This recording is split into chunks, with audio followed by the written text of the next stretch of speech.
ಪೊಲೀಸರಿಂದ ತಪ್ಪಿಸಿಕೊಳ್ಳಬಹುದು. ಆದರೆ ಈ ಯಮಪುರಿಯಿಂದ ಬಂದ, ಯಮಲೋಕದಿಂದ ಭೂಲೋಕಕ್ಕೆ ಬಂದ ಈ ಯಮನದಿಂದ ತಪ್ಪಿಸಿಕೊಳ್ಳಲು ಸಾಧ್ಯವಿಲ್ಲ. ಕೊನೆಗೂ ಯಮನ ಬಳಿಗೆ ಸಿಕ್ಕಿದ್ಯಾ? ನಿನ್ನನ್ನು ಯಮಪುರಕ್ಕೆ ಕರೆಕೊಂಡು ಹೋಗಲೇಬೇಕು.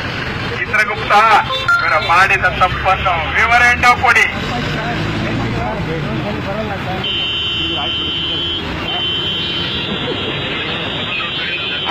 ಪ್ರಭುಗಳೇ, ಇವರು ಏಕಮುಖ ಸಂಚಾರದಿಂದ ಬರುತ್ತಿರ್ತಾರೆ.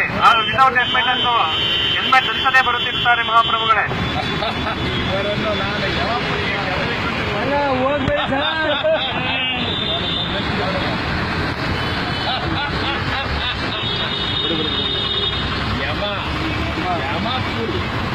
ಮಾಡಿದ ತಪ್ಪನ್ನೇ ಪದೇ ಪದೇ ಚಿತ್ರಗುಪ್ತ ಪ್ರಭು, ಒಂದೇ ಒಂದು ಸಾರಿ ಕ್ಷಮಿಸಿಬಿಡಿ ಮಹಾಪ್ರಭು. ಮಕ್ಕಳಿರುವ ಕಾರಣ ನನ್ನನ್ನು ಮೊದಲ ಬಾರಿಗೆ ಕ್ಷಮಿಸುತ್ತಿದ್ದೇನೆ. ಹೆಲ್ಮೆಟ್ ಹಾಕೊಳ್ಳಿ, ಜೀವ ಉಳಿಸಿಕೊಳ್ಳಿ. ಬೇರೆಗೂ ಸಹ ಹೆಲ್ಮೆಟ್ ಹಾಕೊಳ್ಳಿ ಹೇಳಿ. ಶುಭ ದಿನ.